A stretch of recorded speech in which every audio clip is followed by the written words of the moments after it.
بسم اللہ الرحمن الرحیم عن ابن مسعود عن النبی صلی اللہ علیہ وسلم قال من تمام التحیتی الاخذ بالید رواہ الترمذی۔ حضرت عبداللہ بن مسعود رضی اللہ تعالی عنہ نبی کریم صلی اللہ علیہ وسلم سے روایت کرتے ہیں کہ سلام کی تکمیل مصافحہ یعنی ہاتھ ملانے سے ہوتی ہے۔ یہ سنن ترمذی کی روایت ہے۔ کئی روز سے ملاقات کے آداب کے بارے میں احادیث کا بیان چل رہا ہے۔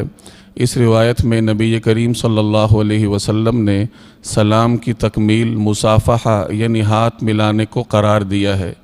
ایک مسلمان جب دوسرے مسلمان سے ملتا ہے تو بوقت ملاقات اس کی تعظیم اور اس کا اکرام کرنا یہ ایک مسلمان کا بنیادی حق ہے، اور اس کی تعظیم اور اکرام کرنے کا جو مرحلہ ہے یہ دو مراحل پر مشتمل ہے۔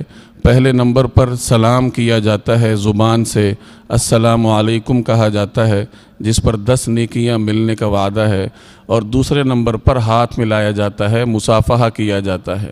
اب یہاں دو باتیں سمجھنا بہت ضروری ہے۔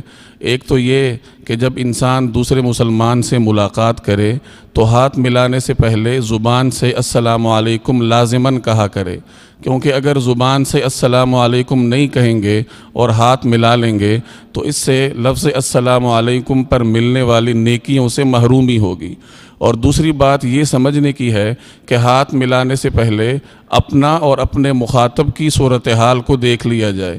بعض اوقات انسان کے ہاتھ گیلے ہوتے ہیں پانی سے یا پسینے کی وجہ سے، یا سردیوں میں ہاتھ ٹھنڈے ہوتے ہیں، اور اس طرح اگر دوسرے سے ہاتھ ملائیں گے تو اسے ناگواری ہوگی۔ تو دوسرے مسلمان کو ناگواری سے بچانا یہ ہاتھ ملانے سے زیادہ ضروری ہے۔ اسی طریقے سے اگر آپ دوسرے مسلمان سے ہاتھ ملائیں گے تو پہلے اس کی بھی صورتحال دیکھ لینی چاہیے۔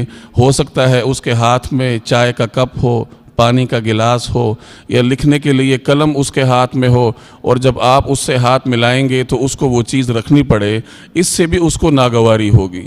تو ہاتھ ملانے سے پہلے اپنی اور اپنے مخاطب کی صورتحال کو دیکھ لیا جائے کہ اگر بغیر ناگواری کے ہاتھ ملانا ممکن ہو تو ملا لیا جائے، ورنہ السلام علیکم کہنا زبان سے ہی اس پر ہی اکتفا کر لیا جائے۔ اللہ رب العالمین مجھے اور آپ کو عمل کی توفیق عطا فرمائے۔